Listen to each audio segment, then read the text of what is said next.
Hi there everyone, welcome to another fight analysis brought to you by Camille's Harem. Not just a podcast by novice writers for novice writers, but also a YouTube channel by novice writers for novice writers. Because writing is an adventure, it's more fun with friends. And today I am going to dive into one of my favorite fights from the series Bleach, Ichigo versus Kenpachi Zaraki. Oh my gosh, this fight is absolutely incredible. It is probably one of the most gratuitously gory fights in the entire series, and it also, in retrospect, is one of the most impactful and one of the most important fights that we get for these two characters. And so, let's just dive right into it. So, as always, I have two questions when it comes to analyzing a fight. While I can get into the fighting style, the writing quality, the pacing, and everything like that, the two most important things in being able to really understand a battle is knowing what is the story that is being told. And secondly, why is this particular fight important then to that story? So, first of all, we need to understand this. Bleach is a story in which the majority of the character development is given through battle. And I actually really enjoy this right here because Bleach takes this philosophy, this old samurai philosophy, that you understand a person best when you are fighting them. That based on their style and based on how they battle you, you'll be able to understand their personal philosophy, their personality, and what they hope to achieve as an individual. It's really cool, and I really enjoy that. And so within the story, though, what we're looking at here is we're looking at that Ichigo Kurosaki is a 15-year-old who has the power to see ghosts, and everything changes when this world of ghosts starts really interacting with him as these creatures called hollows come to attack his family, and there is this angel type person, Rukia, who's a soul reaper or shinigami, depending on what you want to call her, who is there to help spirits pass on to the next life, to the soul society, and to exorcise hollows by killing them and thereby releasing their souls to either pass on to the better afterlife, the soul society, or to go to hell. Unfortunately for Rukia, she gets injured while trying to protect the Kurosaki family, and so she shares her powers with Ichigo, thus unlocking his own Soul Reaper powers. And this sets him now on a collision course with the Soul Society and with the world of the Hollows, as the Hollows are now a part of his everyday life, and he has to try to defeat them to save other people, and they're trying to eat him and others. But also now the Soul Society is hunting after Rukia, because Rukia shared her powers with a human. And so Rukia is captured, Ichigo is, at least for a time, put out of commission, and he finds out that she's going to be executed. So he, with his best friends, launch an invasion of heaven into the Soul Society to save Rukia from execution. And not just simply, hey, she's going to get killed and then get put back into the cycle of rebirth. No, she is going to be wiped out from existence.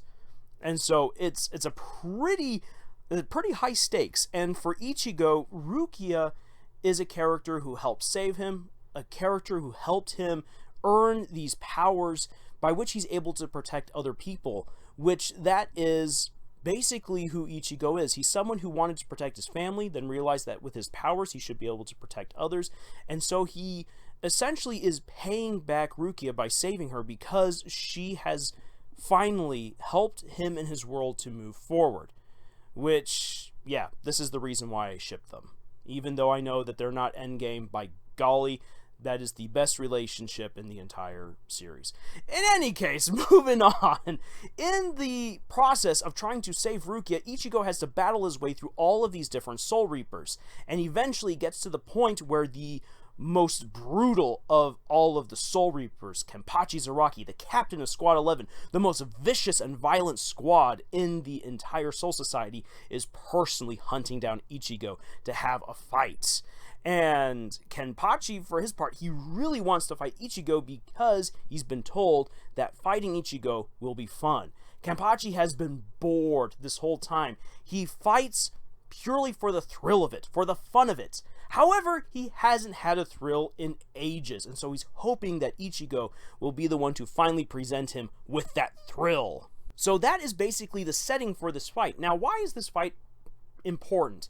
Well, for one, it separates Ichigo from his friends even further, who go ahead to try and save Rukia, which means that he's not there to try to clear up certain problems that arrive later on the scene, but also, this means that Ichigo now has to confront a villain unlike any other in his stories so far. So far, all of the different people that he's fought have basically said something to the effect of, "We are here to make sure that the Soul Society is safe. We are fighting you because we know that you're here to save Rukia, and that is against the law, yada yada yada." Kenpachi shows up on the scene, and he doesn't care about any of that. He is just here purely to fight.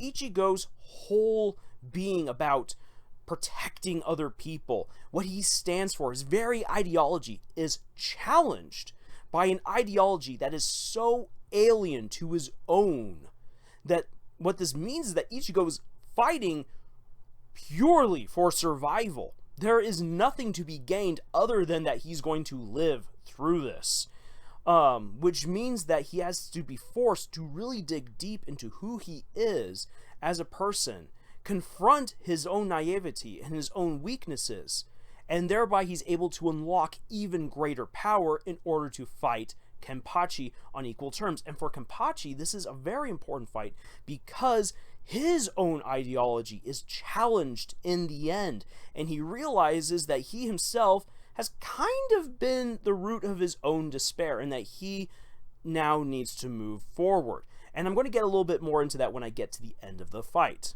So, that is essentially the setting and why this fight is important. Now then, let's get into this right here.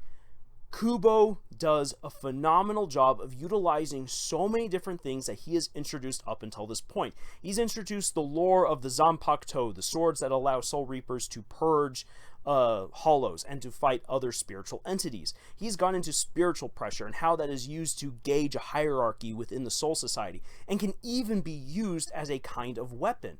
We also get into different kinds of fighting styles that Ichigo and Kenpachi might be able to use, and yeah, essentially everything that Ichigo's learned up until this point has to be utilized in order to stay alive against Kenpachi, and this is something that makes for a very great fight. Some fights can be really entertaining when a character just uses a couple of tricks or whatnot, but what makes a fight really cool is when you see the protagonist and the antagonist having to pull out all the stops in order to succeed. What this means is that they are really showing all of their prowess and that they are to a certain extent equal, which means that the fight can go either way in the eyes of the audience, and that just helps to heighten the suspense, which is really good. And once again, it shows just how far a character has progressed in terms of power and skill when they have to use everything that they've learned in order to win. So one of the best things that we get is right at the beginning of the fight, and this is something that it's unfortunate that Kubo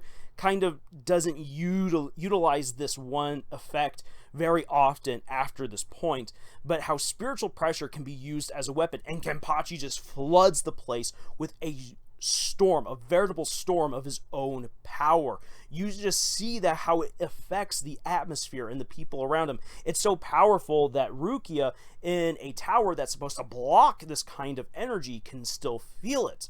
And immediately, you are told through that one visual that this guy means business and that he's going to be hard to fight. And then he shows up and Ichigo feels like he's been impaled through the chest just with Kenpachi looking at him. His intent to kill is so powerful. His very thought is kind of blended into the atmosphere.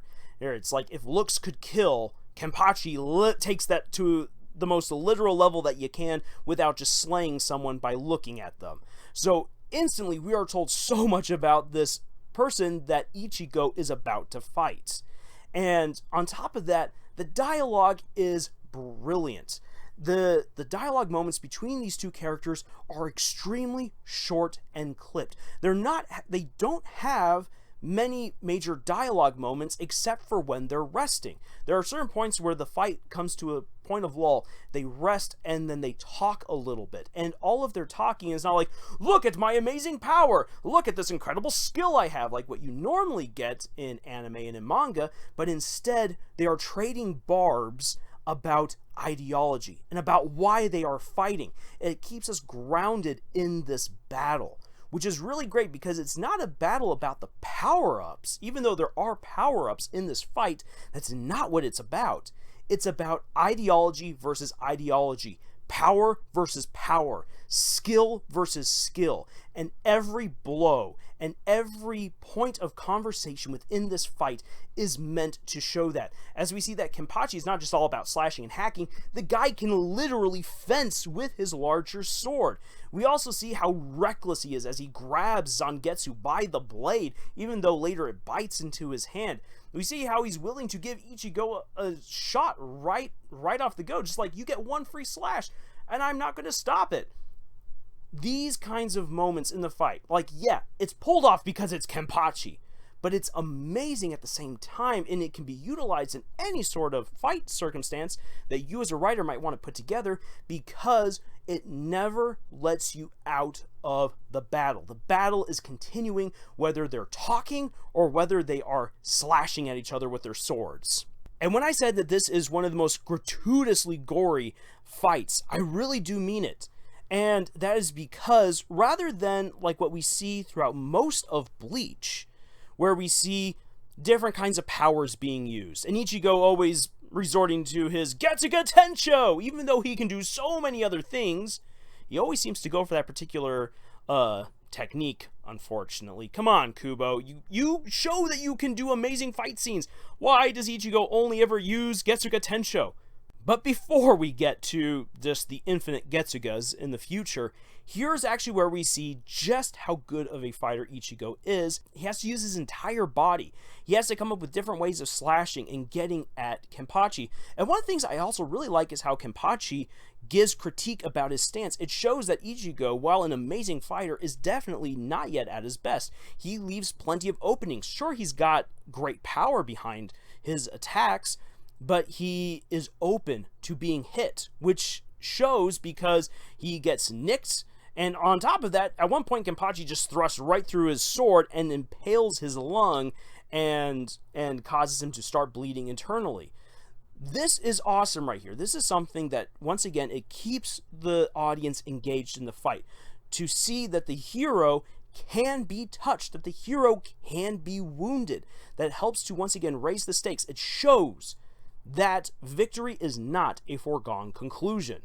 So I've gushed plenty about different elements that I like about the fight. So let's actually get to this moment of ideology, because they've traded their barbs and everything, and Kenpachi's finally at this moment where he's like, I've had enough of you, Ichigo. Like, Ichigo shows off his naivete by saying, hey, look, I can slash you, and now that I also know that your sword isn't, like, you don't know its name, you can't call on greater powers, you're not going to be able to get any stronger, I can defeat you because I know Zangetsu's name. And that's when Kenpachi's just like, you don't understand, my power is so fantastic, my sword's already in its release state, which we kind of find out later on is a bit of a lie, though he doesn't know it yet, and he's just like, I don't need the name of my Zanpakuto because I'm already so ridiculously strong. Here, let me show you. Skewer.